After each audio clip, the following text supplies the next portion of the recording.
సాయి భవాని జై జయ భవాని శ్రీ విజయదుర్గ అమ్మవారి ఆలయం వద్ద అన్నదానం స్టార్ట్ అయింది. కావున భక్తులందరూ వచ్చి ఈ యొక్క అమ్మవారి ప్రసాదాన్ని స్వీకరిస్తారని మరి కోరి ప్రార్థిస్తున్నాం. అలాగే ఈ రోజు యొక్క అన్నదానం చేసేవారు రాడూర శివాచారం గారు, పాపమ్మ గారు వాళ్ళ ఆధ్వర్యంలో అన్న సంతర్పణ జరిగింది. అలాగే ప్రతి శుక్రవారం నాడు శ్రీ పడాల వెంకటేష్ వెంకటగిరి ఆధ్వర్యంలో అన్నదానం జరుగుతుంది.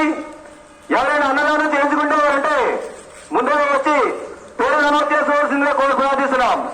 అలాగే అన్నదానం స్టార్ట్ అయిందమ్మా. ప్రతి భక్తులు వచ్చి ఈ యొక్క అమ్మవారి ప్రసాదాన్ని స్వీకరిస్తారని మరీ కోరి ప్రార్థిస్తున్నాం.